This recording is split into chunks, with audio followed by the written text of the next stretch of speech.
Fala, rapaziada! Clube do Remo já pode contar com o seu lateral e seu atacante ponta direita? Marcos Braz, boa entrevista, coletiva lotada. Clube do Remo acionado? Ou extrajudicial quer dizer o quê? Tudo isso e um pouco mais sobre o Clube do Remo nós vamos falar nesse vídeo de hoje, tá? Então peço a você, fique até o final desse vídeo, curte, compartilha, deixa teu like. Não esquece, hype o canal, te inscreve, tá? E não esquece do teu comentário que a gente tá lendo todos aí, tá? Forte abraço a vocês e bora pra cima.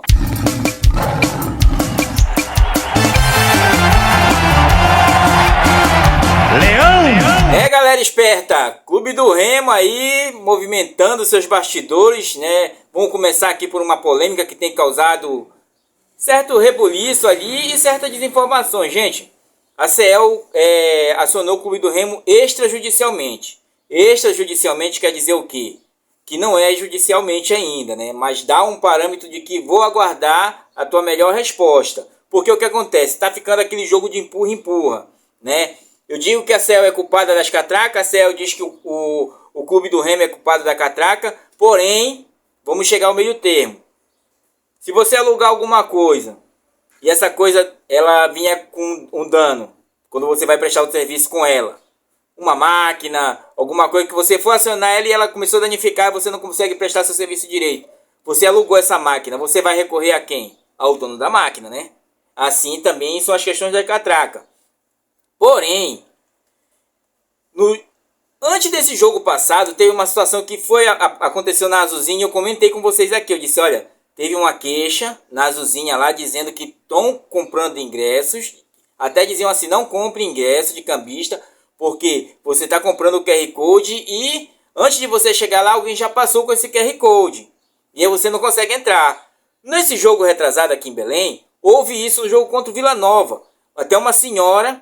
E ela começou a questionar e foi para a delegacia lá do estádio reclamar. Porque quando ela chegou para entrar, o seu QR Code estava dado como se já tivesse entrado.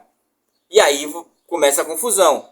Tá? Além dela, teve outras pessoas. E assim se abriu uma investigação contra a Ingresso S.A. até o momento. Tá? É contra a Ingresso S.A. Porque são os codes que vêm do ingresso comprado online. Então está se tendo essa investigação. O que acontece? Teve uma entrevista nesse jogo mesmo, que teve aquela confusão de falta de energia elétrica, dizer a Clube do Remo, só no Clube do Remo que acontece isso, até pela Rádio Clube, e o que coordena o negócio do sócio torcedor falou não tinha problema nenhum com a Ingresso S.A. para quebra de contrato. Porém, agora o que acontece? A CEL acionou sobre isso extrajudicialmente e alertou o Remo.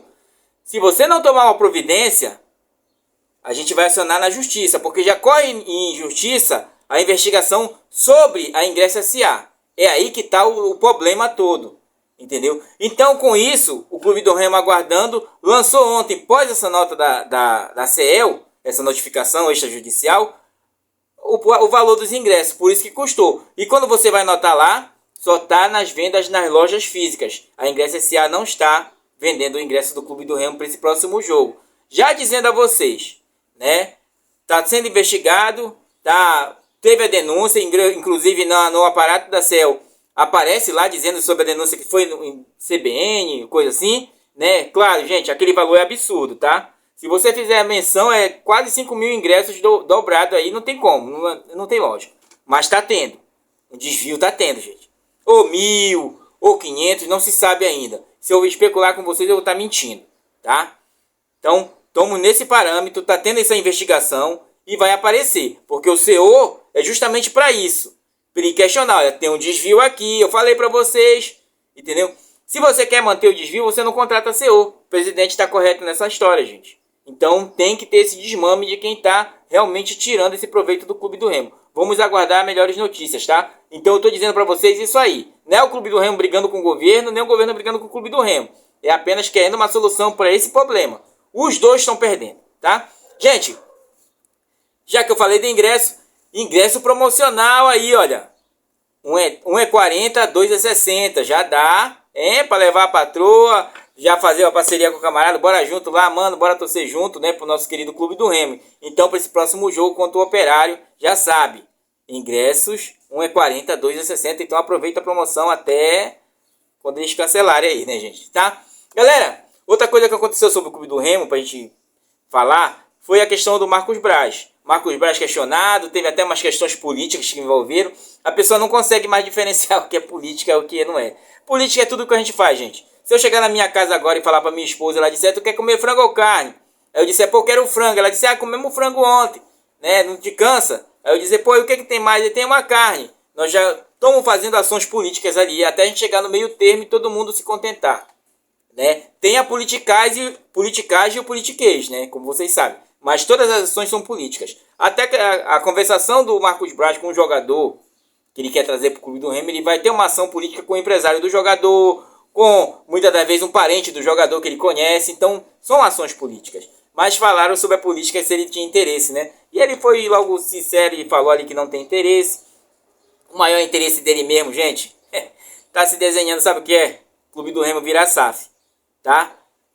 Clube do Remo é uma joia a ser lapidada, né? E esses caras não dão ponto sem nó, gente, tá? Então o Clube do Remo, que já vem se ensaiando por uma SAF orgânica, que é a mesma SAF do estilo do Fortaleza. Então aqueles que estão lá compram parte da SAF, aí você contrata o CEO, contrata não sei o que, e fica ali para não vender o patrimônio do clube, e aí fica só a SAF da coordenação do futebol, né? E outras coisas do clube, mas sem vender o patrimônio, como o Botafogo fez e como o Bahia fez. A SAF do Bahia é vendida todinha pro City. Tanto o Bahia quanto o Londrina são a mesma SAF do City, tá, gente? Só para situalizar vocês aí, tá? Então, é isso que vai se caminhando. Marcos Braz tem grana, gente. E esses caras de grana não dão ponto sem nó, tá? Então, para uns é bom, para outros é ruim. Para mim, uma SAF orgânica como a do Fortaleza é ótimo, tá? É ótimo. Porque você não vai entregar todo o patrimônio do clube. Então, ele respondeu sobre isso, sobre contratações não falou nada ainda. Falou que tem um bom nome no mercado, tem bom conhecimento e aquilo que a gente já sabia, né? E aquilo que a gente já sabia. Foi bem sabatinado, ele deu muita gente lá, gente. Muita gente mesmo. Galera, outra coisa positiva que aconteceu foi realmente o retorno do Marcelinho e o Janderson aos treinamentos, tá? Com isso o Clube do Remo pode mudar seu esquema tático, é o que a gente vai estar falando no próximo jogo, no próximo vídeo, porque nesse vai, para não se alongar muito, tá?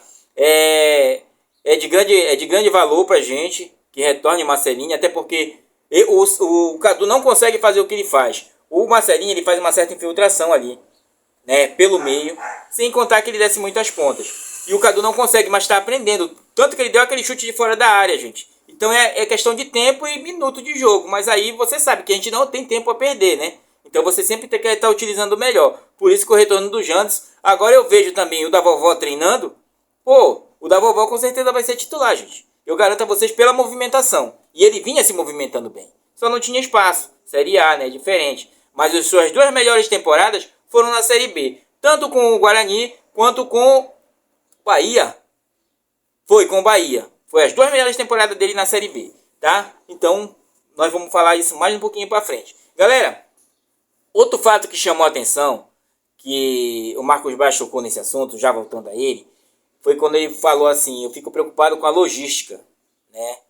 Não é à toa que se preocupe, né? O próprio rival tá aí, nós também sofremos baixa com a nossa logística, né? Até pela aquela parada do campeonato, e quando teve os dois jogos do Parazão no meio, aí o Clube do Remo perdeu um jogador importante ali, até mais, né, do que isso, foi o que mais perdeu, na verdade, e o rival também tá aí capengando pelas tabelas, também por falta de jogadores, mas ele contratou mal também, gente. Muito mal, tá? Gente, então eu trouxe para vocês a movimentação do Clube do Remo desde o dia 30/3 até agora, dia 1º/6, tá? Cerca de 3 meses aí, entendeu? Dia 30/3, o Clube do Remo jogou as quartas de finais com o Santa Rosa. Dia 2/4, né, apenas 3 dias depois, o Clube do Remo jogou com a Tuna a semifinal, tá? E logo depois, no dia 6/4, né, 4 dias depois, o Clube do Remo estreava contra o Ferroviária lá em São Paulo. Daqui para lá para onde o Clube do Remo estreou, é 2.600 quilômetros, gente, tá? 2.600 quilômetros, né? Foi de avião, fez aquela logística, e de volta nós vamos para 5.200 quilômetros ali, né? E de volta. Quando o Clube do Remo retorna, 7 dias depois, ele joga em casa com o América. Ele joga dia 13 com o América, onde ele ganha esse jogo com o América, tá? Depois vai novamente a São Paulo enfrentar o Botafogo de São Paulo, onde o Clube do Remo empatou, como vocês sabem, fez ali 2.569 quilômetros, contando ida e volta 5.000 e poucos quilômetros, tá, gente? Voltou para casa e jogou dia 17 em casa contra o Curitiba, dia 21 contra o Curitiba, 21/4, tá? O que? 4 dias depois. Remo e Curitiba, ganhamos o Curitiba, tá? Depois fomos para Criciúma, no dia 25, 4 dias depois, jogar com Criciúma, 3.763 quilômetros daí percorrido, tá, gente? Então jogamos com Criciúma e depois voltamos para casa para enfrentar o Amazonas no dia 3, tá? E no dia 7 jogamos o primeiro repá, no dia 11 jogamos o segundo repá. Achávamos todos, gente, de coração, que o Clube do Remo iria fraquejado pro jogo contra o Vila Nova. E surpreendeu. Quem disser que eu estou mentindo, fale aí embaixo. Mas surpreendeu a todos nós porque o Clube do Remo foi bem contra o Vila Nova. E foi o último jogo que o Clube do Remo jogou bem, contra o Vila Nova, né? Por quê? Foi no dia 14/5 e no dia 18 já viajou fazendo 1.972 quilômetros para enfrentar o Atlético Goianiense, onde empatamos naquele roubo, né? Como vocês sabem. Depois retornamos para cá, 6 dias depois jogamos contra o Volta Redonda e ali já sentimos a falta de algumas peças, né? E empatamos em casa e depois saímos, né, no dia 1º, 6 dias depois, para enfrentar o CRB, onde vocês sabem foi o último confronto, 41 quilômetros. Foi a quilometragem mais curta que o Remo teve. Ido e volta tudo isso deu 21.837 quilômetros e 2, tá? Então é muita quilometragem, entendeu? Porque o time aqui ele vem uma vez e a gente tem que ir e voltar, né, gente? Então, galera, essa é a situação do Clube do Remo. Então não é à toa que a gente vai vendo alguns jogadores ali sentindo, como o próprio Caio, mas parabenizamos aqui o NASP, gente. Sabe por que a gente parabeniza o NASP? Pela seguinte coisa: o Caio foi o único que teve lesão e o próprio Marcelinho foi o único que sentiu lesão nesse tempo todinho. Os outros tiveram lesão de grau já, coisa que não era específico, digamos, o CK alto, coisa assim, como o Jadson e o próprio Maxwell, que estão retornando agora. Foi a questão da clavícula numa contusão de bola e a contusão de cabeça do Jadson, né?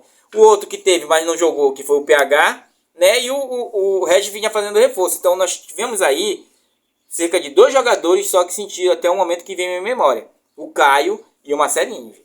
Então é muita coisa, é muito diferente, né? E também tivemos o afastamento ali, mas por questões de garantir mais o Klaus, aí entrava no seu lugar o Camutanga, mas eram essas situações que a gente vinha sendo condicionado ali de lesão, não lesões graves. Então parabenizo o NASP aqui nesse final desse vídeo, gente, porque é um trabalho muito minucioso para você não perder atleta. Vocês podem ver, para tirar parâmetro, eu não gosto muito desse negócio de tirar parâmetro, mas a Mucura aí, vocês viram que eles perderam um atleta com 30 minutos de jogo e já tinha que fazer 2 substituições, né? Mas é aquela questão, né, gente? Quem se prepara melhor. É aquela questão que o Clube do Remo é o profissionalismo que vem florescendo ali nas suas bases. Agora sim, aí você consegue concretizar um trabalho. Tá, gente? Então, vamos aguardar. Eu estou atualizando vocês sobre a nossa visão no canal, como eu trouxe a questão do Clube do Remo, a questão da quilometragem que o Clube do Remo já utilizou, né? E aí, o Clube do Remo mantém uma certa performance dentro do campeonato. Até o momento são